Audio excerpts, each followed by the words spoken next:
Alors, l'avantage du pastel aussi, il y a une règle en soi, mais qui n'est pas une règle absolue, on va dire. C'est qu'il faut aller du foncé vers le clair, mais on peut aussi travailler du clair vers le foncé. C'est ce qui est génial. Voilà. Je vais couvrir la goutte. Alors j'ai pour habitude, comme je ne sais jamais où je vais dans mon travail, je préfère ne pas surcharger mon papier, y aller progressivement, quitte à y revenir. Hein, parce que c'est toujours plus facile de rajouter du pastel que d'en enlever. Parce qu'une fois qu'on a surchargé le papier, après c'est compliqué.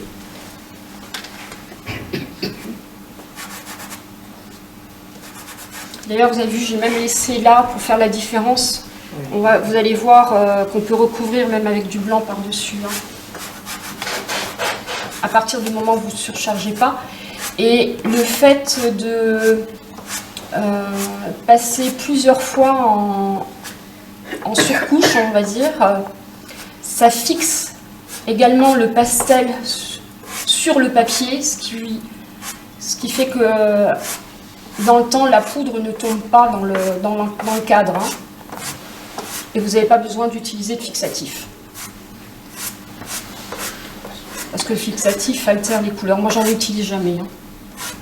De toute façon, pas besoin pour le pastel mat. Même sur le cas. Moi, j'ai jamais fixé mes pastels, quels qu'ils soient, depuis toujours. Et ça bouge pas.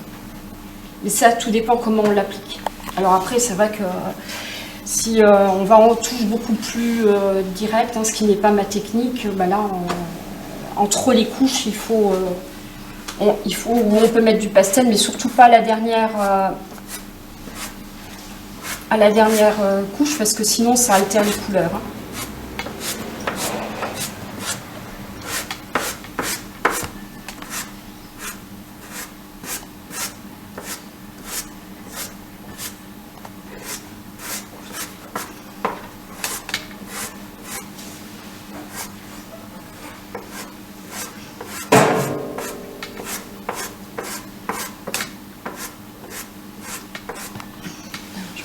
Que j'en ai pas mis là.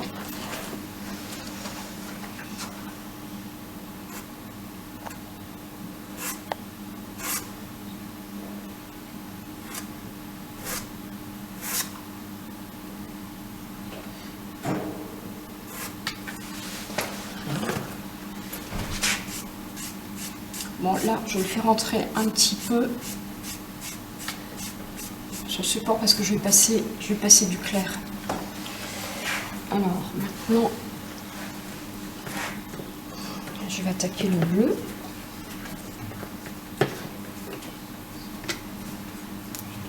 Alors, je vais attaquer le bleu ciel. Et le plus clair. Alors, je vais donner, il y a des endroits où il y aura des zones un petit peu plus claires que là. Donc là, je vais l'appliquer de deux façons. Là, je vais d'abord mettre mon bleu, une teinte de base, j'ai utilisé ce bleu là, sur lequel je rajouterai du foncé par-dessus. Et là où il y a la lumière, je mettrai d'abord le bleu lumineux en dessous. Alors celui-ci est beaucoup plus poudreux, déjà, il recouvre plus.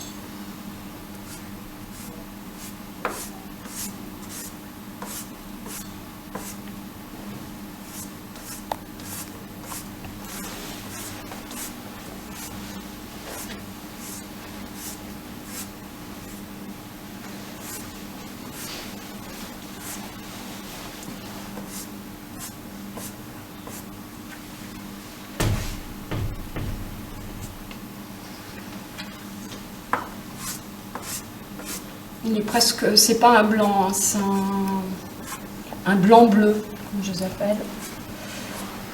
Il y a une petite nuance de bleu dedans.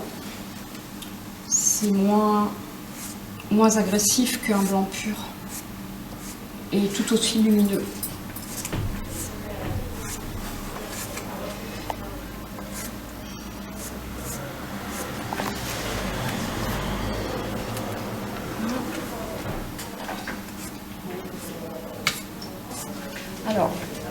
Il y a deux façons de faire aussi. Je vais volontairement le faire pour que vous puissiez voir la différence. Ou pas. C'est que vous pouvez déjà, là j'ai mis des zones claires, et là sur une zone claire, j'ai rajouté déjà mon bleu avant d'estomper. Voilà. Alors, pour l'estompe, il y a plusieurs façons de faire. Alors moi j'ai pour habitude de travailler beaucoup avec mes mains.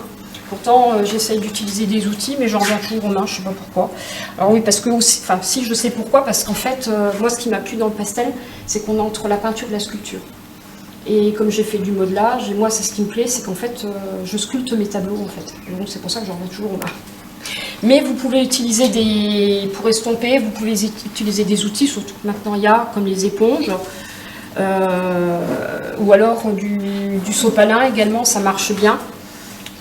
Mais bon, moi je le fais avec la paume de la main, mais on va faire les deux.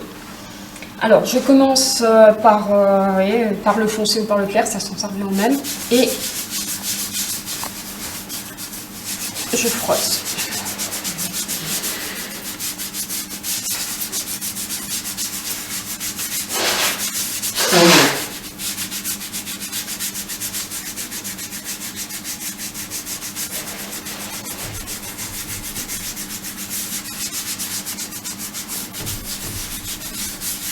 Voilà. Alors, voilà. Ça, tout le monde n'aime pas. Hein. Moi, j'aime. D'où pourquoi l'éponge. Voilà. Et bien s'essuyer les mains parce que, bon, quoique là, ça serait pas gênant parce que ce papier supporte l'eau. Mais il y a des papiers comme le pastel carte qui ne supportent pas une goutte d'eau, ça trouve le papier. Hein. Donc, voilà. Alors, une fois que c'est bien sec, on attaque l'autre côté.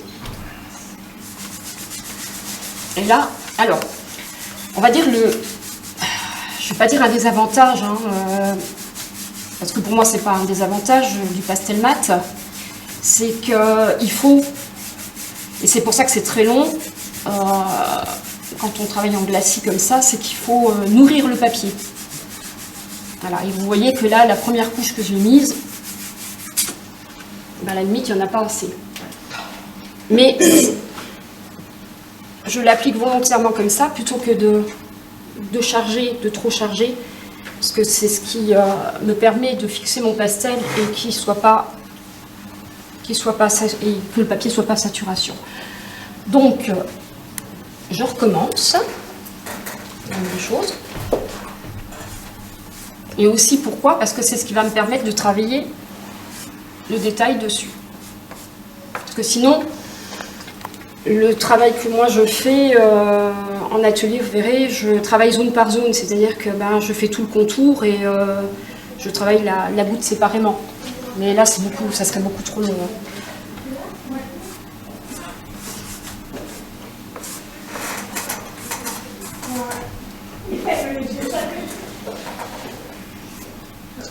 Alors, je vais déjà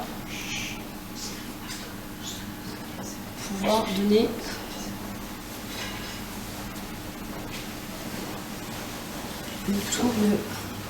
travailler le tour de ma goutte.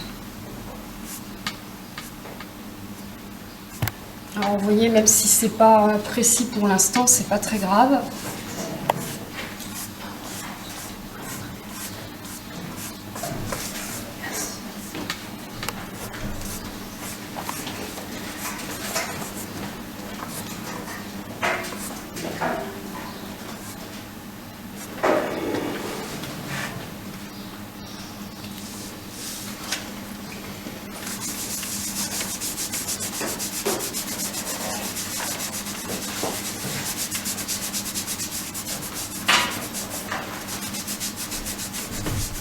Alors souvent aussi, je me sers de ce que j'ai sur la paume de la main, si je veux y apporter un petit peu de sombre et de clair. Et là,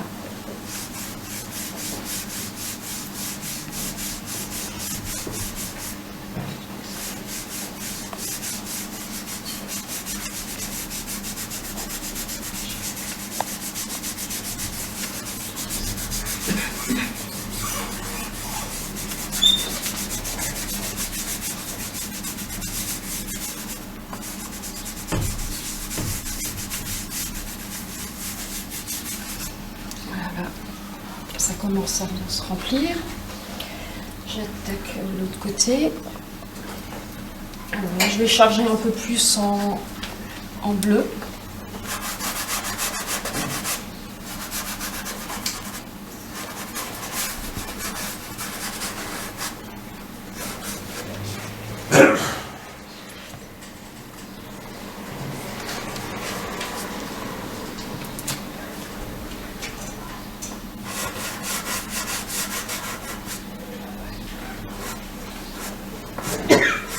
Vous voyez ce que je vous disais pour le dessin. Alors, bon, c'est vrai que moi, j'observe beaucoup. Hein. C'est pour ça que je dis le dessin, pour moi, il n'a pas trop d'importance. Hein. Même dans mes tableaux où il y a beaucoup plus de détails, j'ai pour habitude, une fois que je sais, j'ai en tête mon modèle, je sais exactement où vont se placer les éléments. Et c'est sur l'observation de ma photo en constance qui me permettent de placer les éléments.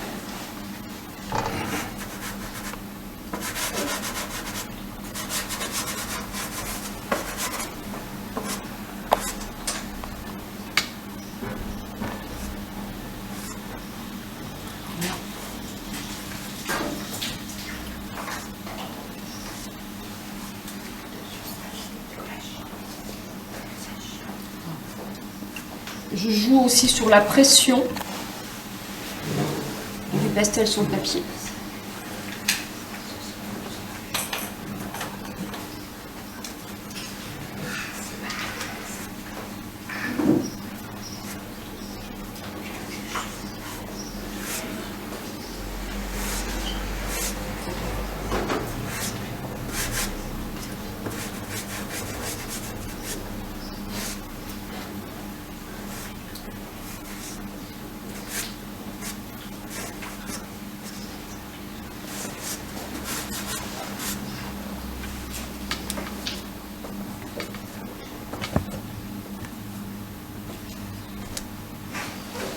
D'habitude, je mets du scotch, mais là, avec la chaleur, je ne sais pas, le scotch ne tient pas. Donc c'est un peu plus compliqué sur le bord.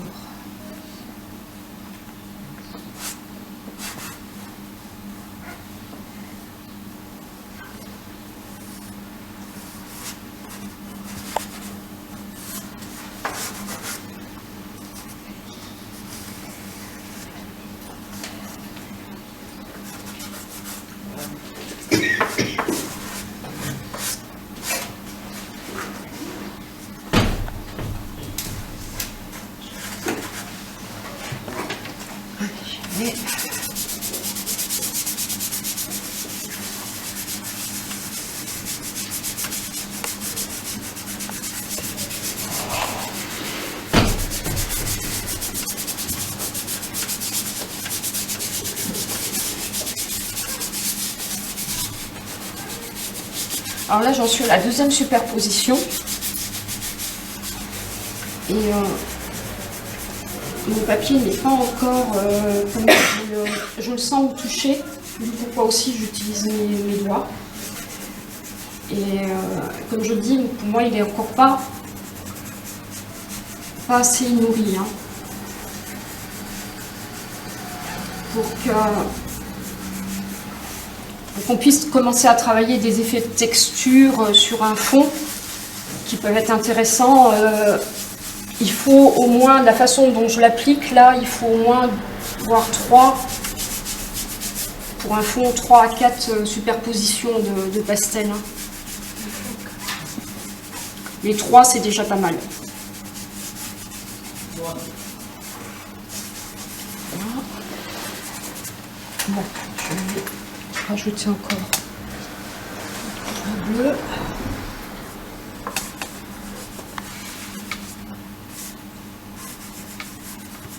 Tout là.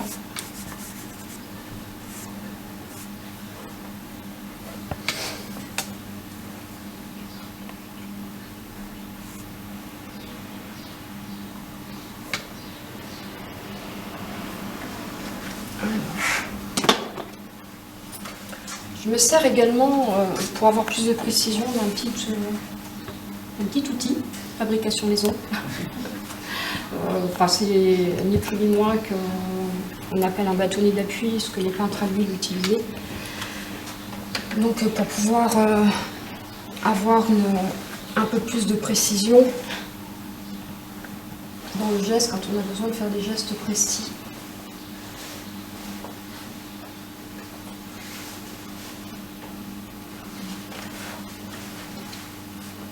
Là, je mets déjà là la lumière qui est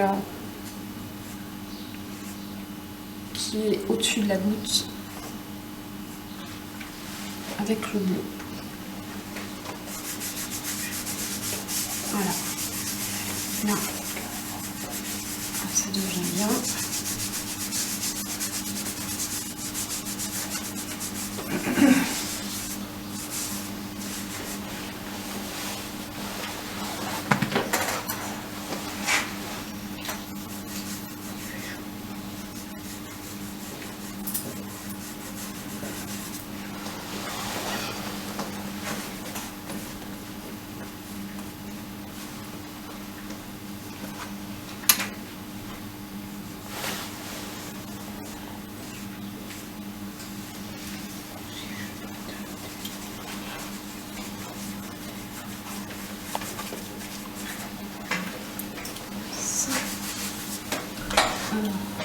Il manque un petit peu de... Je vais voir qu'il ressort un peu beaucoup là.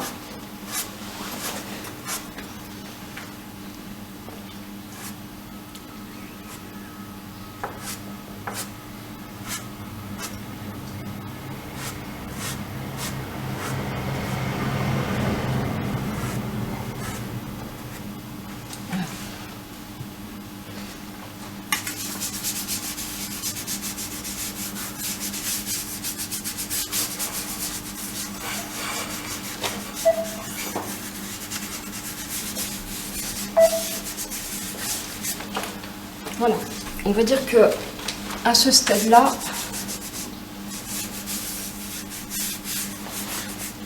mon fond est préparé pour que je puisse continuer avec les autres pastels.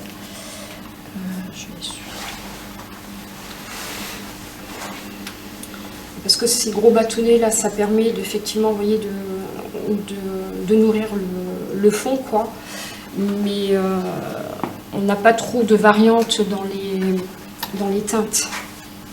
Puis la précision aussi. Oui, et puis la précision, bah, de toute façon, c'est fait pour uniquement pour ça. Alors, donc j'ai pour habitude de préparer mes couleurs à l'avance. J'en sélectionne quelques-unes par rapport à la photo. Donc là, je vais rester dans les bleus verts, mais je vais y apporter un peu bon, j'ai pas mis de jaune, mais je vais y apporter une touche de ce vert lumineux. Alors, je travaille beaucoup avec le cercle chromatique. Ce qui est important aussi dans le pastel, c'est de bien connaître les couleurs et de travailler les mélanges. Donc ça, c'est un outil qui est génial, parce que bon, c'est vrai que la théorie des couleurs, c'est assez compliqué, et ça permet quand même voilà, au moins d'avoir une base et sans trop se poser de questions pour faire nos mélanges. Bon, mais là, de toute façon, je suis restée dans les bleus, les jaunes. Et je travaille principalement avec, pour les ombres, j'ai quelques teintes privilégiées que je trouve très riches en pigments. C'est le 045, le carmin de chez Sennelier.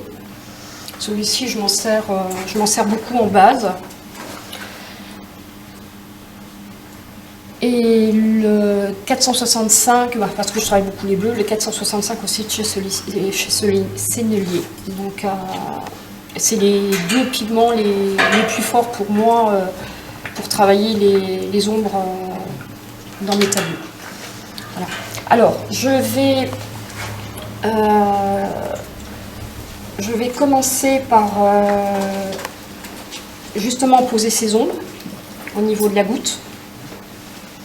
Donc, je prends mon bleu favori.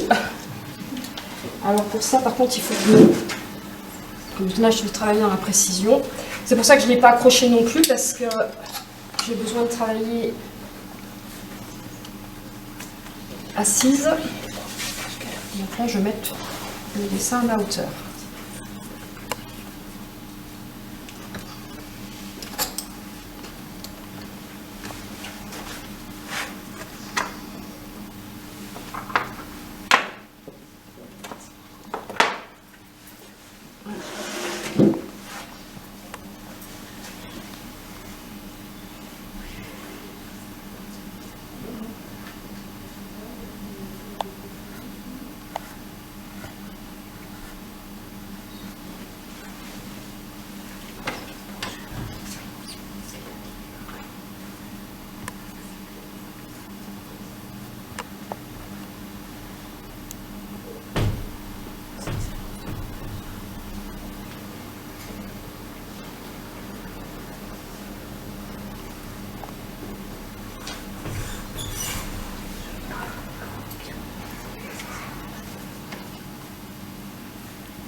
Voilà. Donc là, j'ai déjà rempli et j'ai posé les ombres sur la goutte. J'ai insisté avec le même pastel où les ombres sont le plus fort, hein, sur le contour, et dans lequel je viendrai remplir un dégradé là tout à l'heure avec les bleus.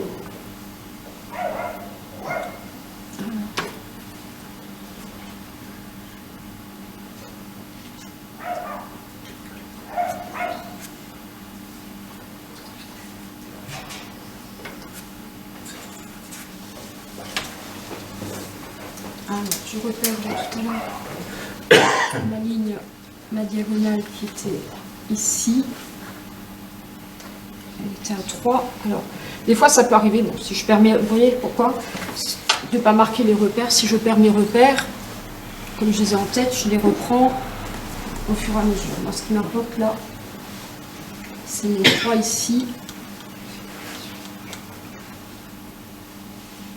3 cm pour cette diagonale. Donc je repère, parce que c'est ce qui me permet de mettre mes ombres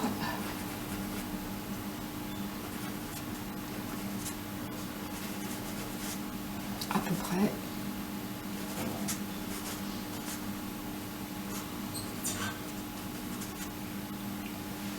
Voilà. Ici. Je vais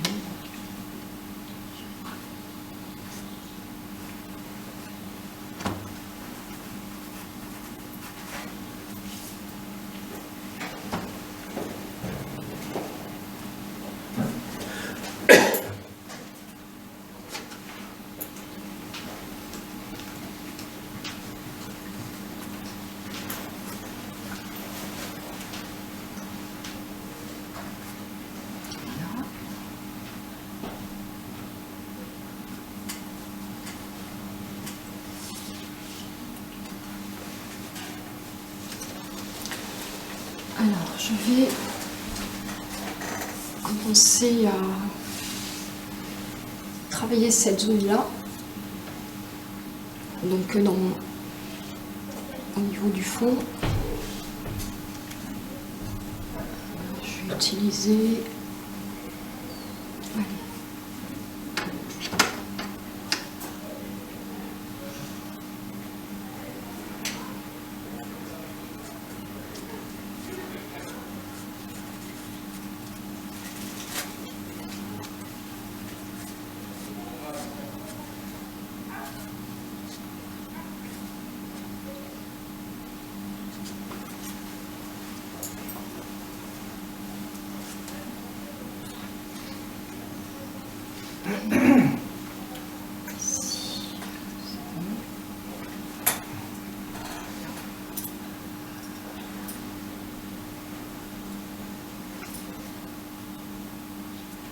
Je me fais déjà quelques petits repères.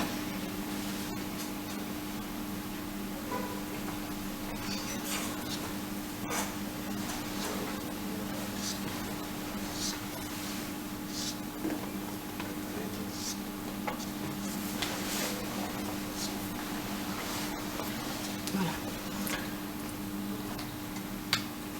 Alors maintenant, je vais venir avec, je vais renforcer, parce que bien sûr, je vais mettre des teintes entre ce rouge carmin et le vert lumineux là, dans le fond pour que ce soit pas que du bleu et que ce soit bien réchauffé. Donc à la base de la goutte, je vais déjà commencer à placer cette teinte.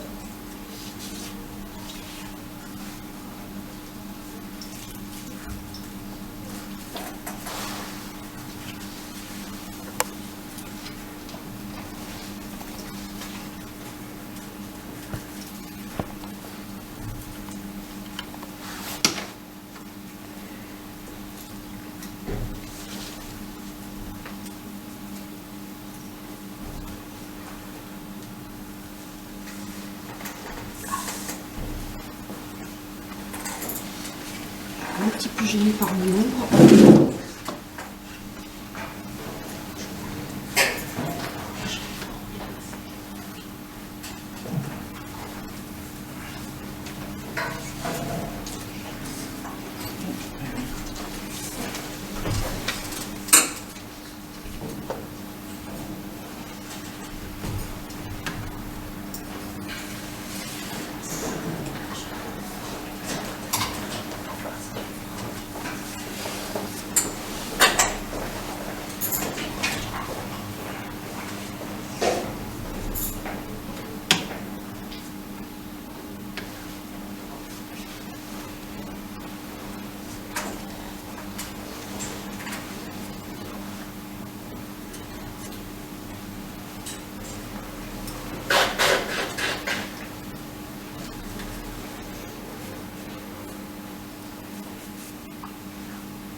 Alors là, pour donner la transparence, en fait, on joue sur les contrastes. Il faut beaucoup jouer sur les contrastes.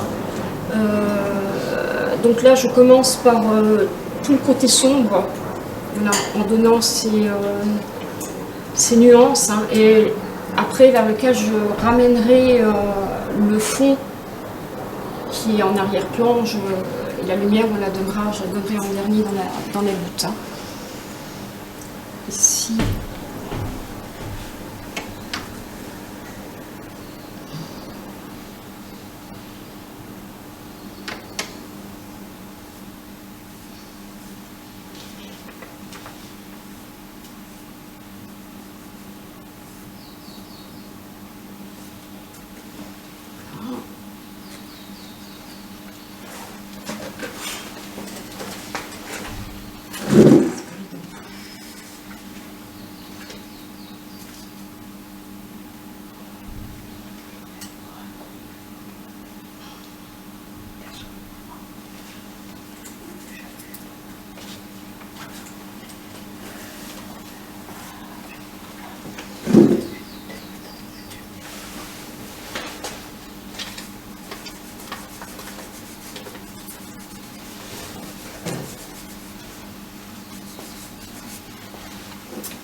C'est vrai qu'il y a des étapes où on a l'impression que ça ressemble à rien.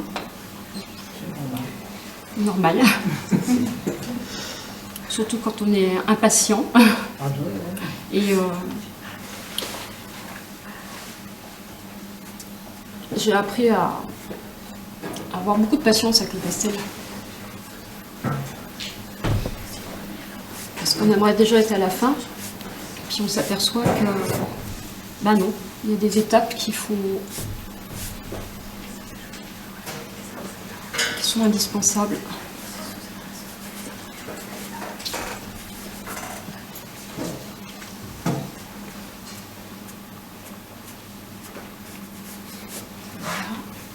Okay.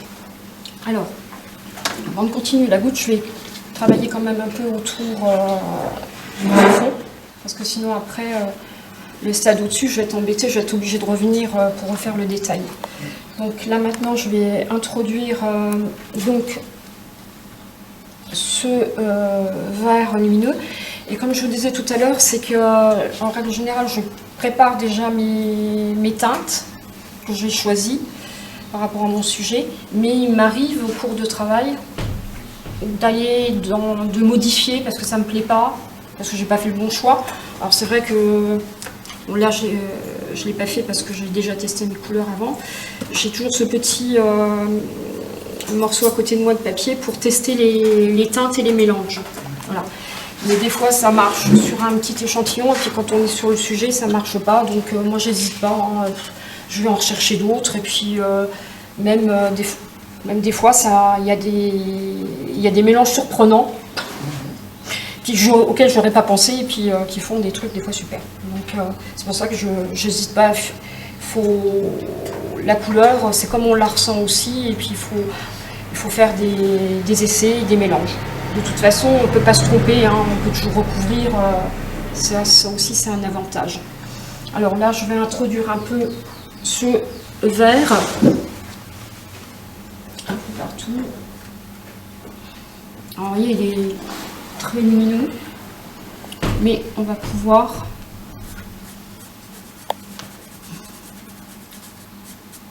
en tirer parti.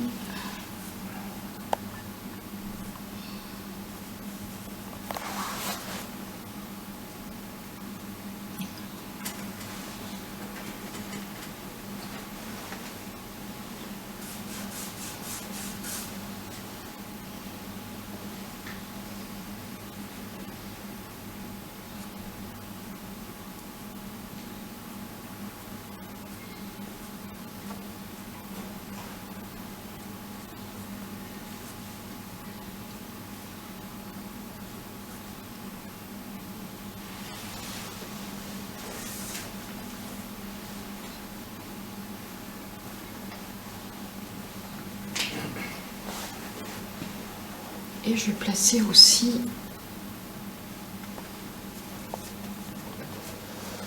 les blancs. Alors, je vais utiliser...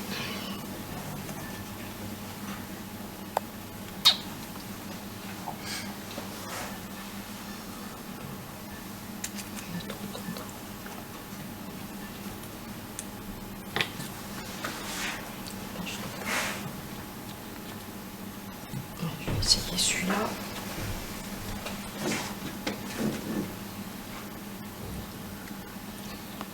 Ici, ça c'est ça.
Alors, quand je mets une teinte dans un tableau, j'essaye de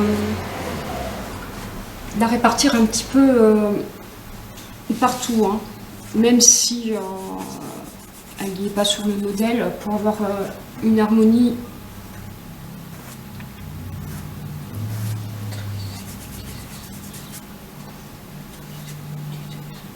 Alors, même si c'est pas beaucoup, hein, mais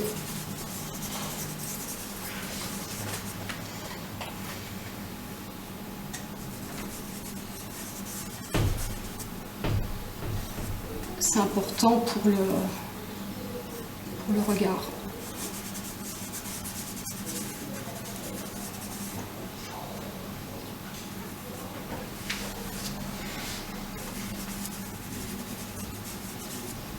Quand c'est des pastels qui sont très pigmentés, hein, comme celui-ci, dans la même teinte, j'ai deux marques. Hein, tout à l'heure, on parlait de marques. Là, c'est un sénélier qui est très très poudreux. Et là, j'ai un gigot où le pigment est très fort, mais moins poudreux. Donc, j'essaye toujours d'avoir au moins les deux en équivalence, parce que là, tout à l'heure, j'ai pris le sénélier, ça me couvre trop, alors que je veux simplement passer pour l'effet que je veux donner, je veux passer un voile. Donc là, il faut que j'utilise un pastel qui soit beaucoup plus, on dit dans le terme, plus sec, riche en pigments, mais plus sec.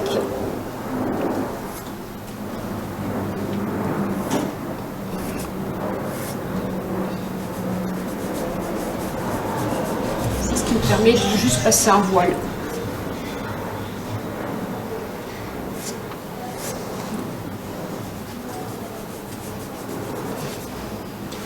D'ailleurs, je vais en mettre tout de suite dans la goutte.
Bon, voilà, ce stade-là, je pense que c'est bon. J'y reviendrai après.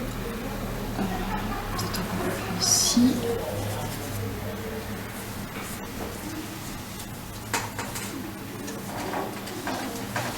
Là, je vais rajouter un peu de rouge ici par endroit pour contraster mon fond.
Alors le fait de foncer comme ça, vous voyez le fond est très sombre. C'est ce qui va me permettre de faire ressortir après des pastels beaucoup plus lumineux. Je vais utiliser voilà, des pastels de cette teinte-là. Et vous allez voir que le pigment va ressortir, d'ailleurs je ferai la démonstration à côté, que des fois on a tendance à croire que si on fait des fonds trop foncés, on n'arrivera pas à mettre des teintes lumineuses. Si.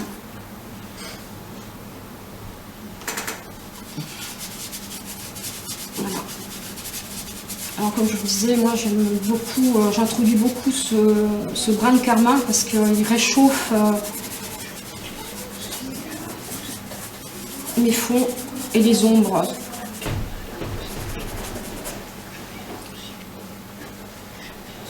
Alors souvent, moi, en débutant, hein, je l'ai fait, je le faisais aussi tout au début, que ce soit n'importe quelle technique, hein, quand on commence à peindre.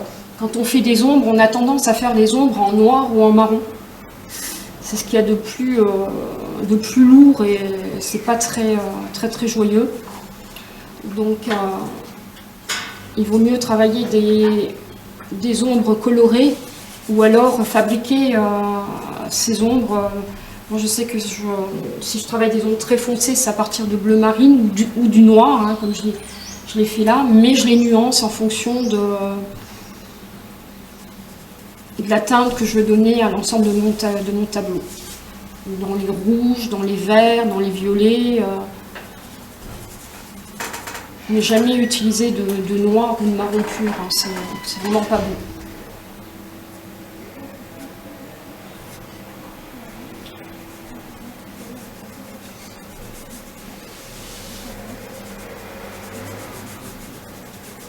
Voilà. Là, c'est bon. Donc, je vais mettre le blanc.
Je vais attaquer le but.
Alors là, j'attaque le contour de la butte, ce qui est un petit peu plus délicat.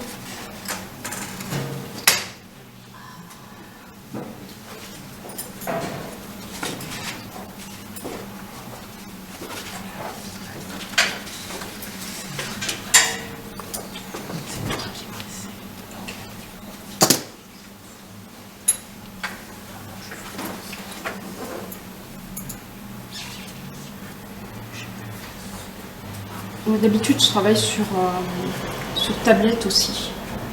Ça permet de... Bon, là, je l'ai oublié en plus. Mais quand on est sur un travail précis, ça permet de grossir aussi le modèle. On est beaucoup plus à l'aise.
Bleu.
J'attaque l'intérieur de la goutte, hein, c'est ce qu'il y a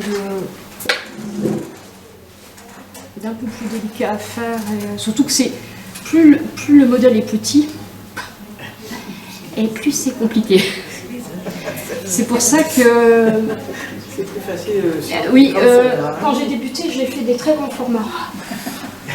Je comprends.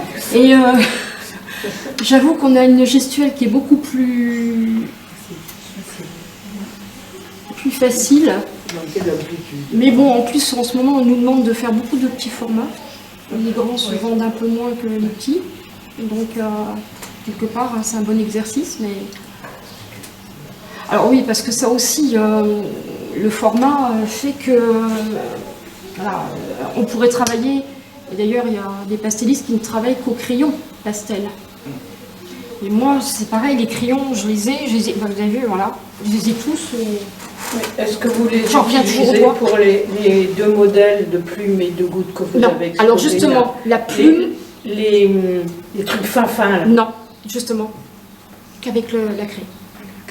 Mais ça, les crayons, ça ternit. Hein, ça, alors le ça problème, pas comme les pastels, le problème du crayon, c'est que ça ne prend... Ben voilà, c'est là, j'en suis déjà, rien que sur la goutte, là, j'en suis déjà à 3-4 passages.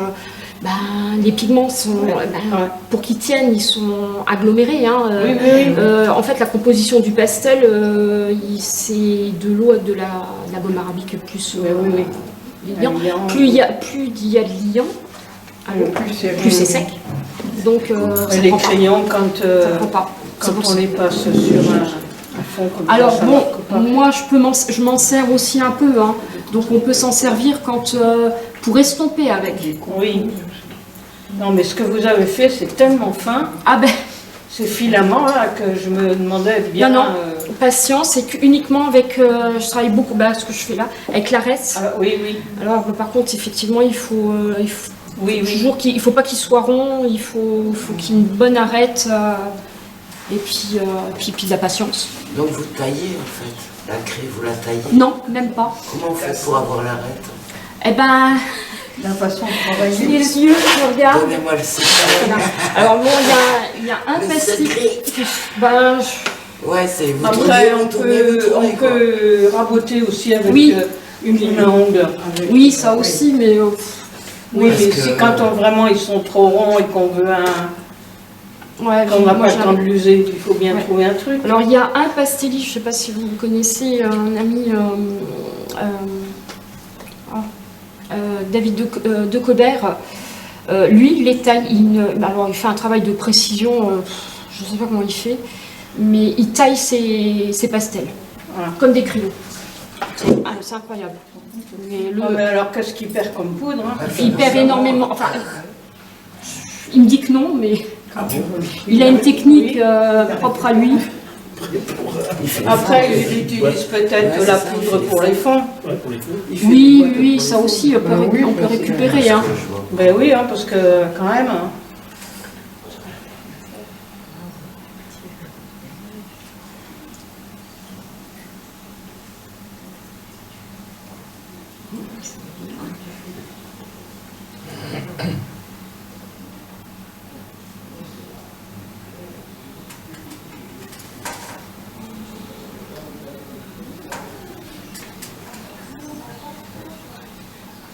C'est vrai que par rapport à mes autres collègues, moi je suis pas du tout dans l'impressionnisme, qui font d'autres démos. C'est vrai que après quand on est dans une touche directe, on va beaucoup plus vite. Là, c'est pas le cas.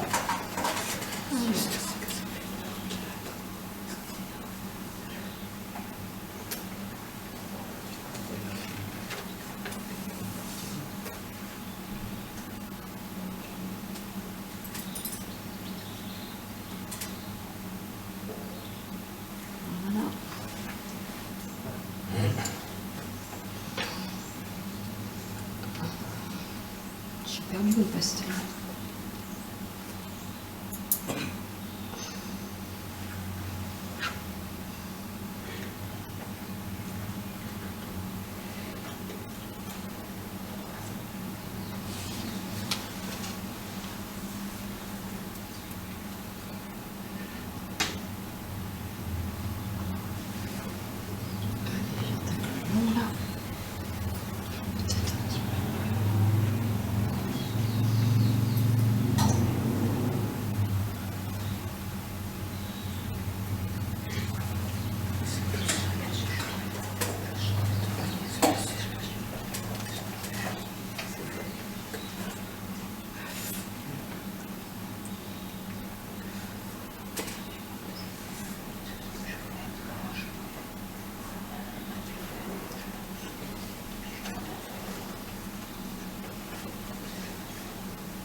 Voilà, l'intérieur. Je vais finir l'intérieur de la goutte pour faire le contour. Puis après, j'attaquerai le fond. Qui me laissera un petit peu plus de...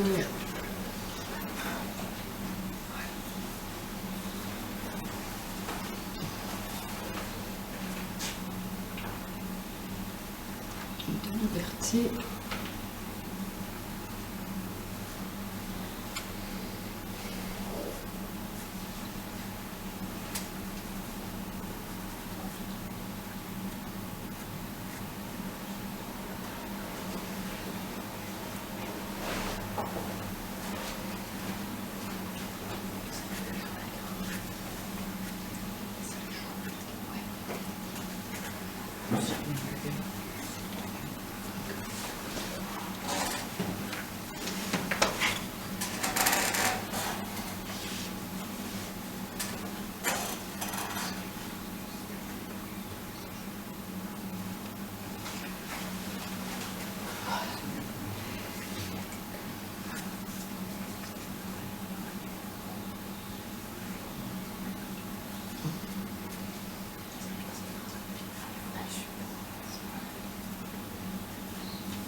Allez, le blanc.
Voilà, alors je vais dans ce que je vais faire, je vais travailler encore juste un tout petit peu le contour là, pour puis revenir dessus, et je vais donner la lumière qui est sur la goutte d'eau. Et là après je vais faire repartir en fait également les filaments qui sont en dessous, pour pouvoir bien faire ressortir le pastel tout fin là, et un petit trait aussi. Alors ça effectivement ça serait plus simple de pouvoir le faire au crayon, mais à ce stade là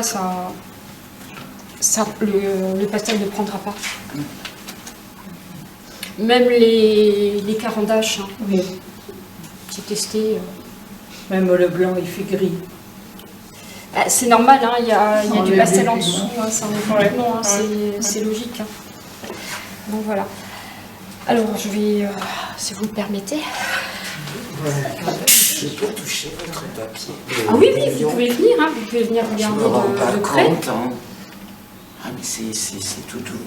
Oui, l'avantage de ce papier, enfin, il paraît tout doux, mais je peux vous assurer qu'il accroche, d'ailleurs les doigts. Je m'attendais pas du tout à... Par rapport au quart de... quand même, c'est une finesse. Ouais. Je viens voir parce que moi c'est pas... Vous pouvez, si vous voulez venir voir de près... C'est ce qui donne l'aspect velouté. Comment? C'est ce qui donne l'aspect velouté. Oui. Ouais.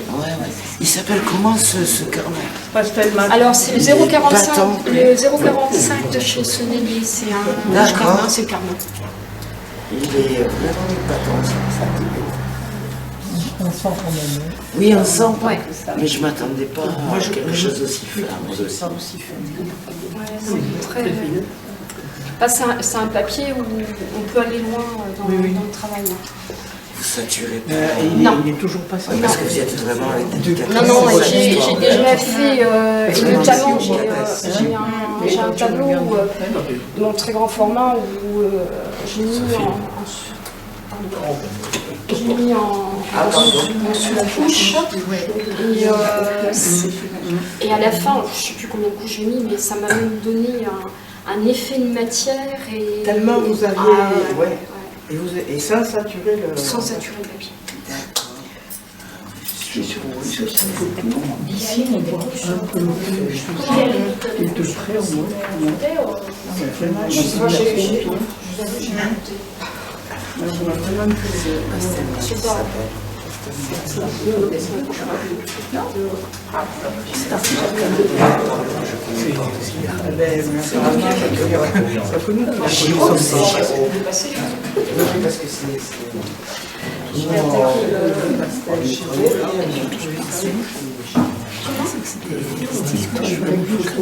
Le papier ou les pastels? Ah ben, Karine était le modèle. normalement, Karine, ils étaient présents dans le message. Sinon, quand on fait pas de trucs, parce que l'on ne connaît pas, mais franchement, moi j'adore comme je voulais travailler, mais le reste sur la route. mais non, il ne faut pas dire ça. Mais franchement, et voilà. Alors, c'est ça, c'est ce que je dis, c'est pas trop fort. Tout dépend du travail qu'on veut Je faire. suis en train de faire, jamais.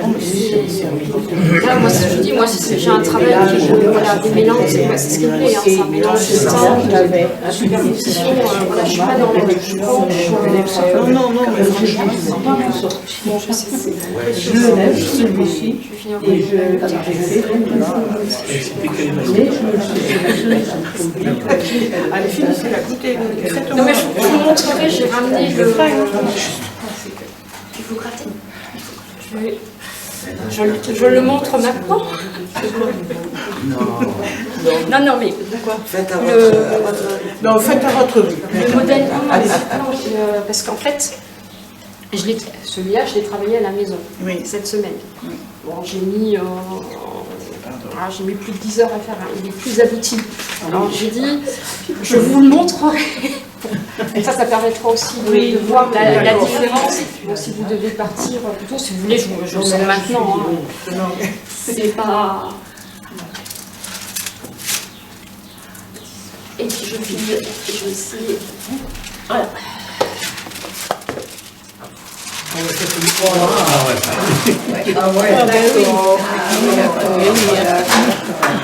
D'accord. Comme ça, il y en a deux. Ah, il est bon. Ouais. Voilà. Bon. Par contre, bon là, ça peut préparer. Et je n'ai pas du tout travaillé de la même manière que je vous ai présenté. C'est-à-dire? Alors, je l'ai travaillé comme je travaille habituellement, c'est-à-dire que je n'ai pas utilisé les gros pastels. J'ai utilisé ceux-là, ma palette là. Donc, quand vous voyez le diamètre pour faire le fond, vous avez vu le temps que j'ai mis déjà avec les gros pour faire le fond, donc il faut déjà beaucoup plus de temps. Mais c'est ce que je vous ai expliqué, c'est que ce qui me permet de faire beaucoup de mélanges de couleurs. Donc déjà rien que sur le fond, je mets beaucoup de temps. Et j'ai travaillé, j'ai laissé la goutte, en fait, libre, et je l'ai travaillé indépendamment du fond. Que là, vous avez vu, j'ai travaillé tout le fond et j'ai fait la goutte dessus. Mais c'est ce qui permet aussi de pouvoir comparer les deux et de se dire qu'en fait compte, il n'y a pas qu'une seule méthode, quoi. On peut travailler complètement différemment, quoi. Vous travaillez toujours sur chevalet? Alors oui, moi j'ai pour habitude à plat, j'y arrive pas. J'y arrive pas. Il y a des pastilistes, moi je peux pas. Et puis il faut du recul. Il faut du recul. Alors oui, ça aussi, je prends. Alors c'est vrai que comme c'est un travail, on va dire de patience, Je travaille pas non plus d'affilée, hein. Je fais des coupures, voilà. Je prends du recul. Donc vous avez le I9 à chaque fois. Voilà, c'est ce qui me permet de... Voilà. Donc, mais là, je vais... pour les personnes, parce qu'il y a... Que tu vois pas autrement. Il y a personne après. Après, non, il y a personne. Non. Donc pour les personnes qui veulent rester, je vais essayer d'aller plus rapidement. Là, je vais finir le plus délicat encore, c'est de... Voilà, juste de marquer l'ombre de la goutte. Et puis je vais essayer voilà, d'improviser un petit peu plus. Là, je vais aller à l'improvisation. Je vais essayer de faire quelque chose d'un peu différent sur le fond, parce que même là, hein, tout le détail là, il y en a pour des heures, donc ça on va pas faire. Et je voulais même à un moment donné, je sais pas, je vais peut-être m'amuser, on verra bien. Je me suis même dit, je vais peut-être essayer de représenter comme si elle était posée. Même sur une plume, comme ça, ça vous permettra de voir aussi comment je travaille avec... Ah oui, ce serait bien, ce serait sympa, ce serait très bien. Bon, alors je vais improviser. Ah bah ça prend l'inspiration. Voilà, c'est ça. Je vais prendre le final. Et comme ça fera deux choses différentes. C'est pas que je vais vous donner des cours à votre domicile. J'ai très bien confié. D'accord. Je pense que c'est pas comme la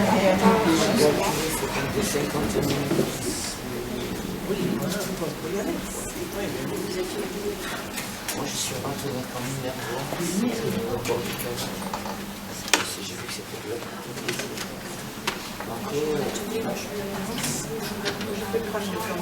Ouais, c'est ça. Si on peut couverture ici, moi toute seule, non. Franchement, j'adore le tour, je ne serais pas capable. Et là, on peut se servir du crayon pastel pour estomper le pigment. J'essaie de temps en temps parce qu'on a Noël, on va faire une boîte. Là, mon bâtonnet n'était pas assez taillé. Et Je sais pas, il est un peu bobé. je me régale. Oh non, non, je fais J'ai mis un peu trop de... Ah, il faut dire... C'est envoyé. Non, le crayon permet quand même... Je me régale. Vous savez, j'ai envie de travailler. Alors, à ce stade-là, j'ai commencé... Oui, j'essaie de pas le rater. Mon crayon est quand même... Comme j'ai pas surchargé mon papier... Bon, allez. Bon, bah, écoutez, merci de nous avoir Vous voyez, il prend. Hein. Merci de nous avoir reçus. Merci à vous.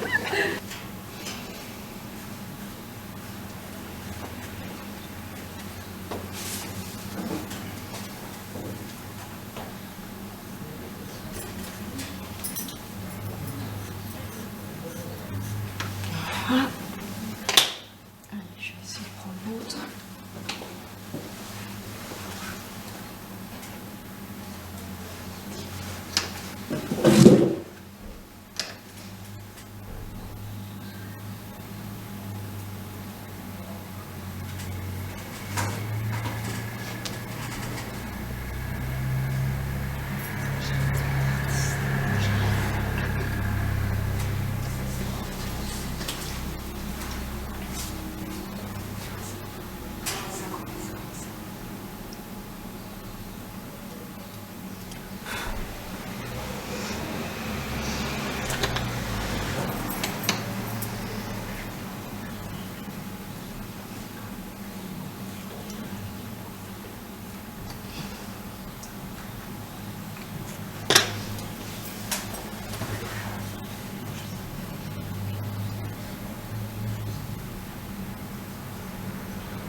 Il manque...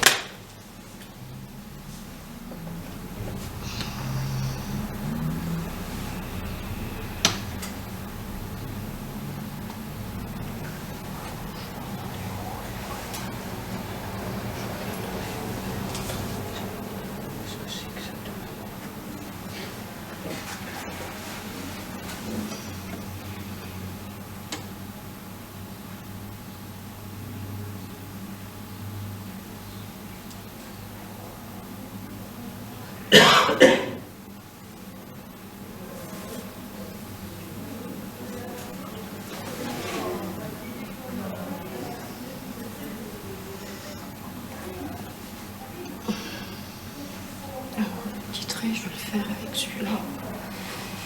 Qu'est-ce que j'en ai fait?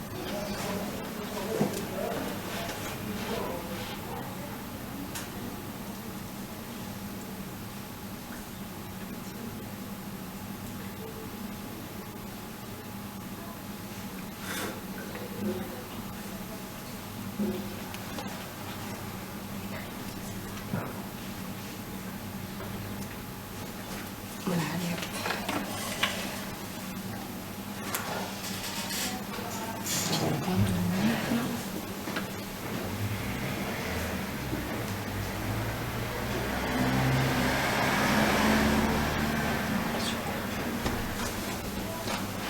Je vais tirer quelques traits.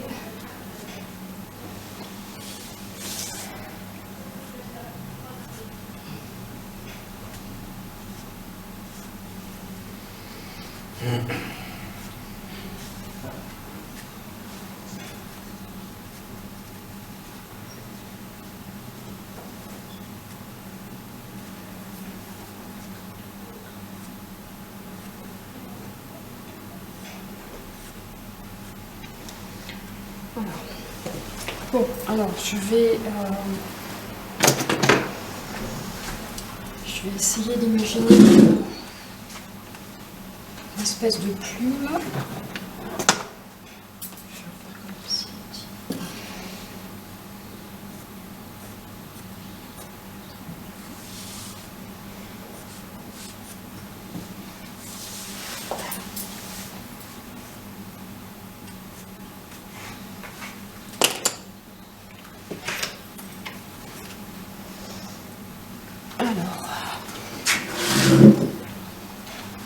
Bon, je vais essayer de rester dans les blancs crème.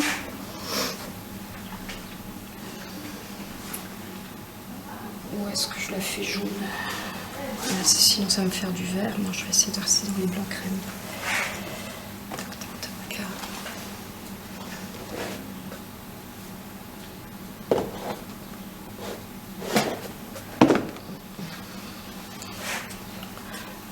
Alors ceux-là font. Alors justement, ce que je regardais, ça c'est des.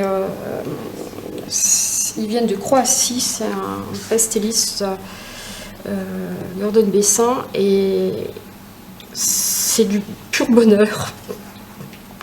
Ah, ils sont beaux. Ah, Mais bon, j'ai juste la gamme des jaunes et Ils des sont bleus et blancs. poudreux. Ils sont hyper poudreux. c'est pas un peu comme les Ludwig.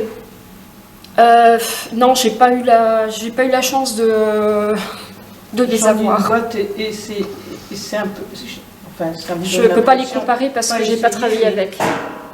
Et mais par contre, j'ai fait des choses avec. Alors, on a juste besoin de.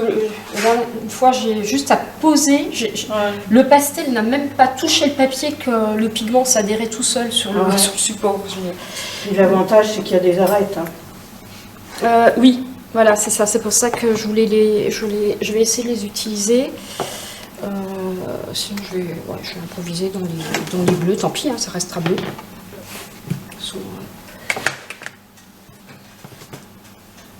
J'essaye avec le vert là En aussi. tous les cas, c'est des belles couleurs. Hein. Ouais, les teintes, elles sont superbes. Alors, à la limite, ouais, je vais peut-être faire ça. Allez, on va tester. Hein. De toute façon, c'est une démo, c'est fait pour. Je vais partir.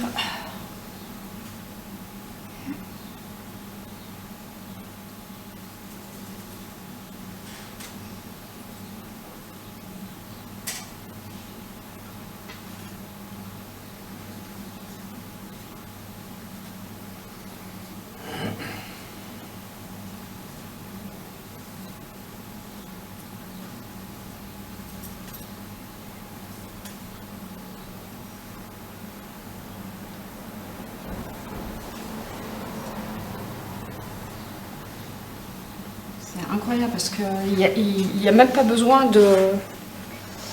d'appuyer. Le pigment se dépose tout seul. Et ça tient à quoi? Au pigment, je sais pas. Comment il s'appelle, vous dites? Gordon Bessin. Alors vous voyez, ils sont très couvrants.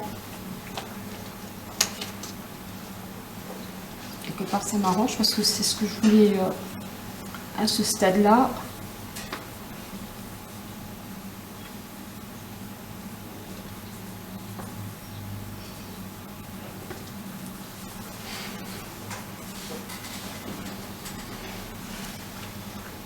Allez, je vais encore en rajouter un petit peu.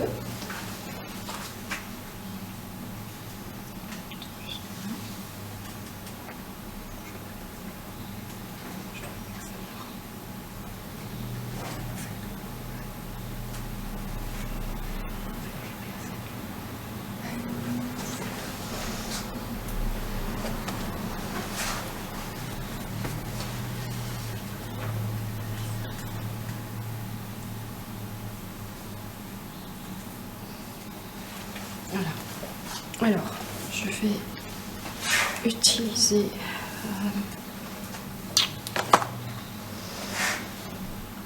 je vais essayer avec ça.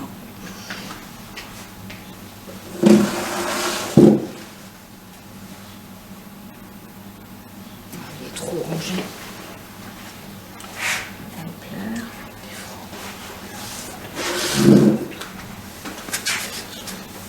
Bon, du coup, j'ai plus besoin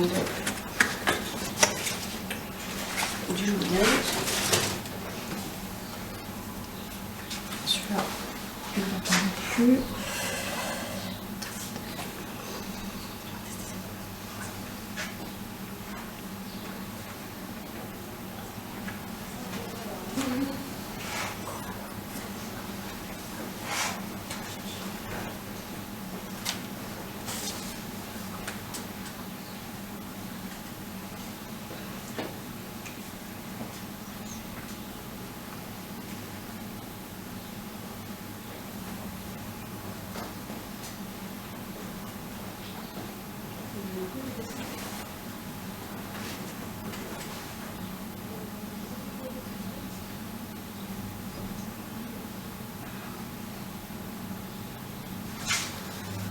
Je vais remonter mon... Parce que là, je vais travailler debout. Je vais remonter mon chevalet, modeler ça, pardon.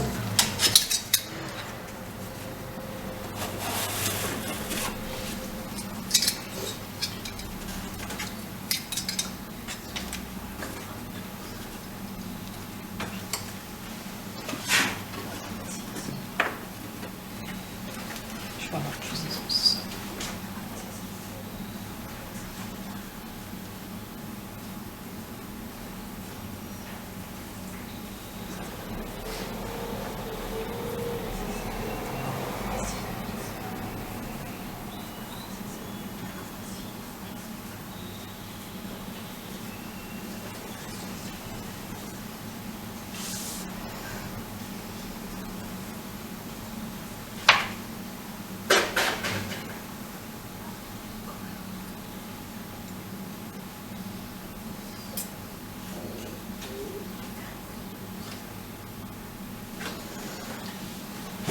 Voilà, alors.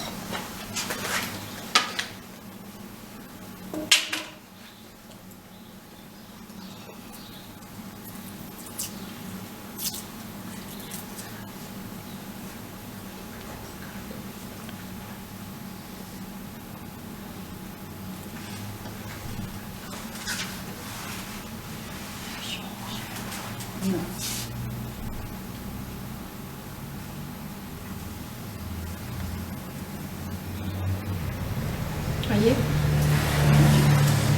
en fait, je fais tourner mon pastel. Voilà.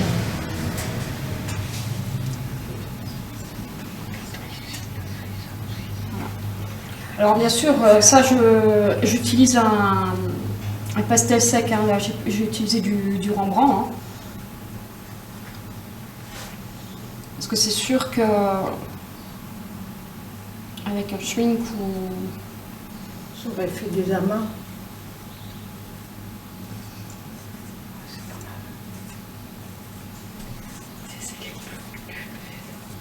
Voilà.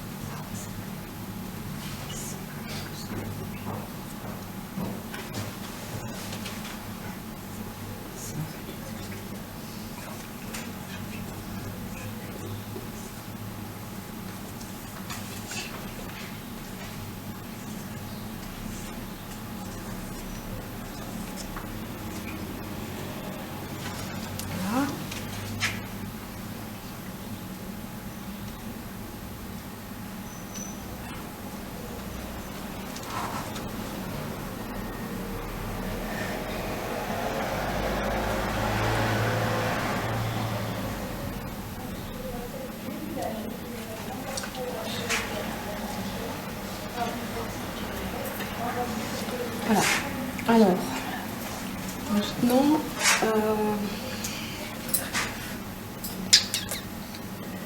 est-ce qu'il y a là?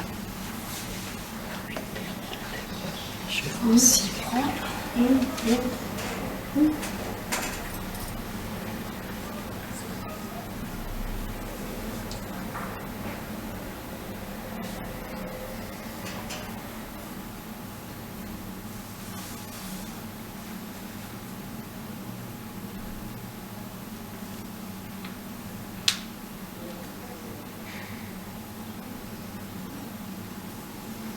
Alors là, pour l'instant, je recouvre tout doucement parce que je donnais un petit peu en gardant cette douceur, mais je voudrais donner un peu de volume par les teintes, ce vert un peu beige que j'ai mis en dessous là, et ce jaune pour pouvoir donner un peu de volume. Hein. Donc c'est pour ça que je recouvre pas trop. Et donner cet effet d'UV. Alors, c'est vrai. Je reprends cette fois-ci sur la tranche le pastel Rembrandt. Et je viens structurer.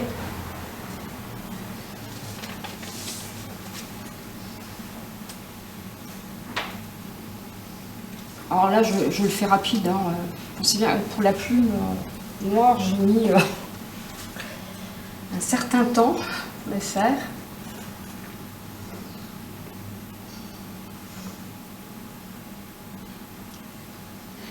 Et par moment,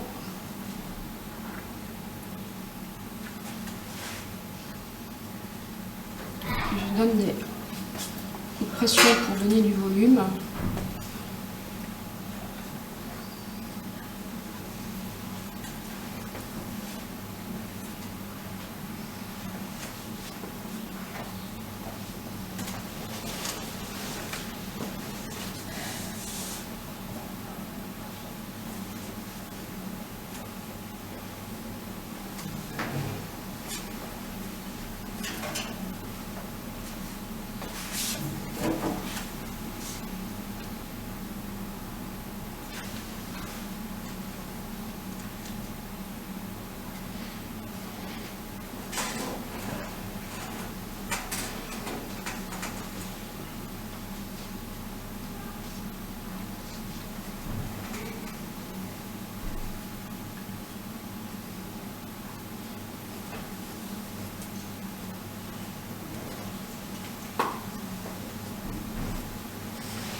Quand on veut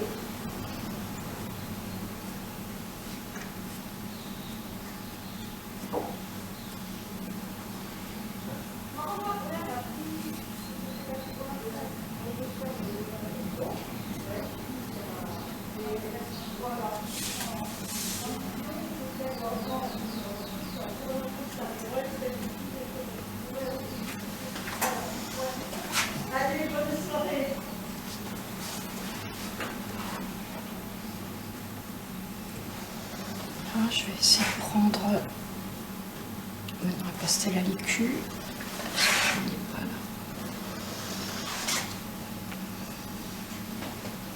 Je vais peut-être prendre le bleuté là. Je vais essayer celui-là.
vais lui donner un peu plus de mouvement.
Voilà.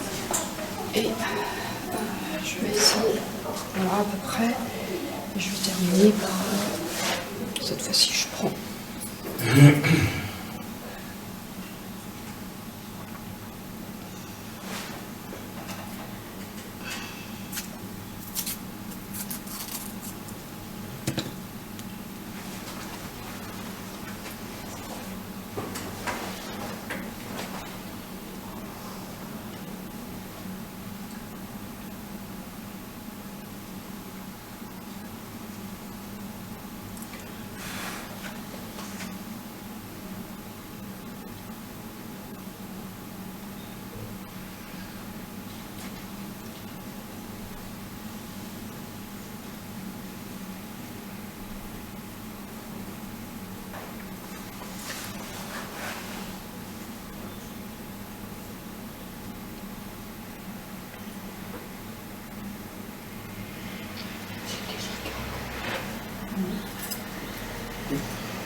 Voilà, ça c'est le petit détail de fin. Et je voudrais simplement, je vais appliquer là encore pour finir le fond.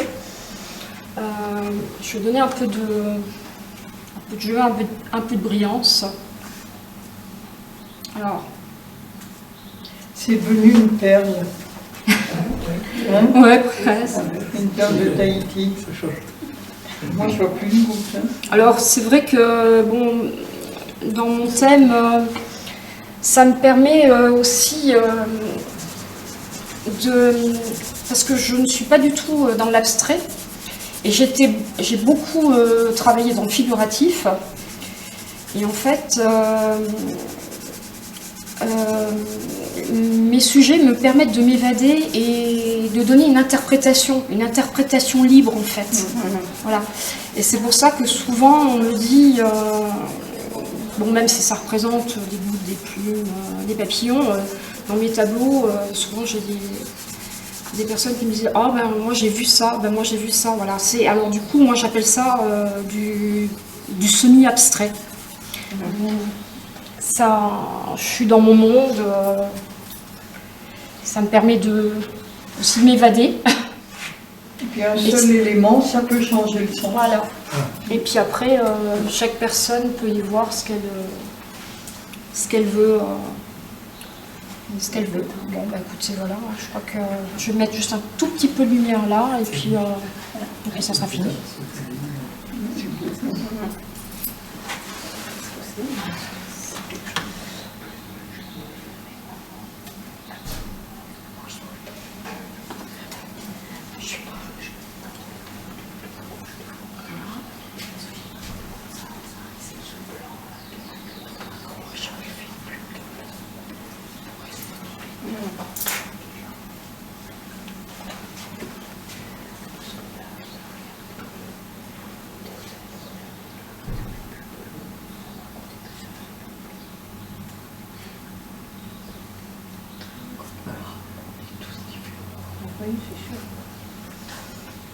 Bon, ben voilà.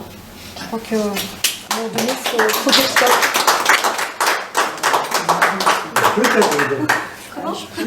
Sinon, je vais faire engueuler. Donc. Mais vous avez raison, mais vous avez raison. Ben,